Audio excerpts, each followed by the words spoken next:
Hi, I'm Kelly Hayes with the Aspen Times. I write the wine column, and here's the Food and Wine Classic in Aspen, Colorado. I'm joined by Mark Oldman, who is one of the great entertainers / educators in the whole world of wine.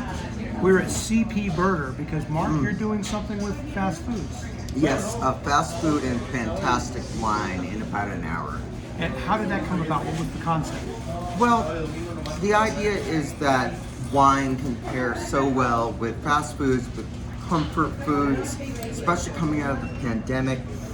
I think we're all craving totally comforting foods, whether it's burgers, pizza, grilled cheese sandwiches, tater tots, and wine is one of the best. Everyone thinks beer, but I want to let folks know that wine can be a really great bed partner. Clearly, you're digging the tater tots here at CP. I can't believe how good these are. These So, are like, what would you pair with the tater tots? oh my god.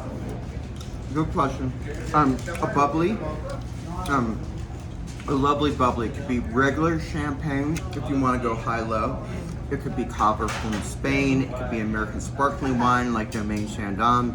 It could be a prosecco, but anything that's fried and salty harmonizes so well with the bubbles and the acidity of a good sparkling wine. So this might be my death row pairing. Well, and bubbles are the wine of the moment. Oh my god. What about burgers? What are you going to pair with your burger? What are you going to pour this afternoon? Well, everyone thinks of Cabernet Sauvignon, Merlot, even a Zinfandel, which are fine with it. And by the way, and you know this, Kelly, that there are not many wrong pairings. Like, in the world of wine, we worry about being very precise, but really, it's about getting, you're either very good or you're getting really good. But there aren't a lot of clunkers. So Cabernet, Merlot, It's good with a burger, isn't it? it would be amazing with burger. It has the richness. But a California Pinot Noir, which tends to be richer on its own, with a beautiful burger like this.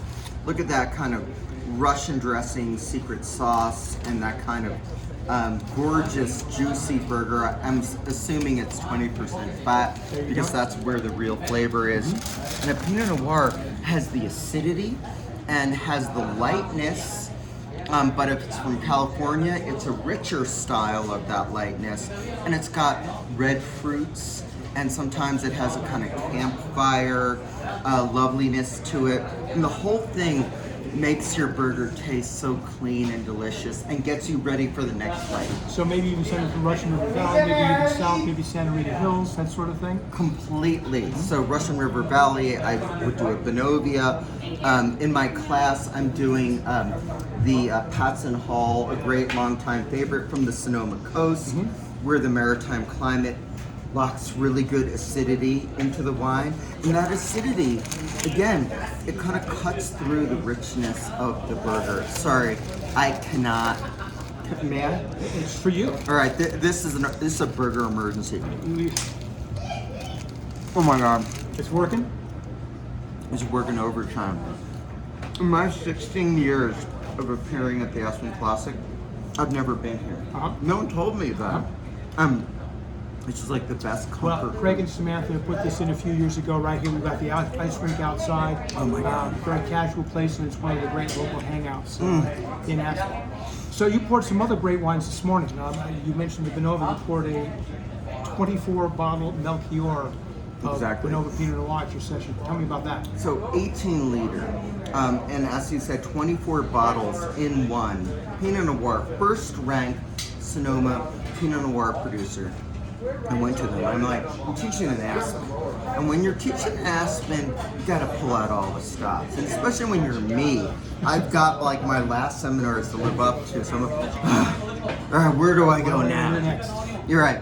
So I'm like, okay, can we do an extra big bottle of your flagship Martella, Russian River Valley, Pinot Noir? People pay $90, $100 per regular bottle, but what if 24 bottles were in one?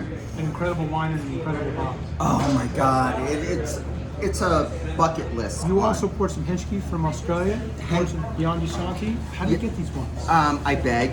I beg with my hand on my heart, and I say, the lovely people of Aspen will really, like, this is your market, the Aspen drinking public.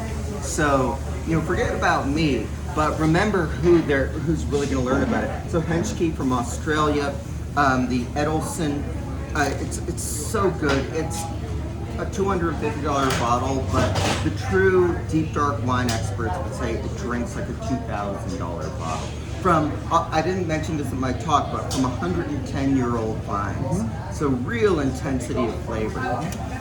And then Beyond Santi, the Brunello from the version of the Sangiovese grape that's angular and beautiful and sour cherries and a wonderful food wine, and you see it at auctions all the time. Taste the soils of this location. Exactly. Wow, it's beautiful. So every year you put this process together. How long does it take you to get these seminars dialed in? It's taking longer and longer. I used to go 3 months in advance. Now it's pre-holiday season. Now I'm like, okay, unless I bring the A game, they may not invite me back. The Aspen people might not like it. So it's almost when this seminar ends that I'm already thinking about what to do next year. Now, I do a call for tasting. So I have an Aspen tasting group, and hundreds of samples come in, and we blind taste them. And we taste them in terms of deliciousness, we taste them in terms of price, although blind you don't truly know, but rarity and story, and we kind of put it all together. And so to make it through my Aspen tasting group is a big deal. So as predicted, we've blown through our 5 minutes with Mark Oldman. We appreciate everything you do for the community. There's obviously a symbiotic relationship here between Mark Oldman and Aspen, Colorado, and we look forward to seeing you for many years down the road. Thank you. It's a real honor to be here, Kelly, and let's just keep drinking. Cool. Cheers.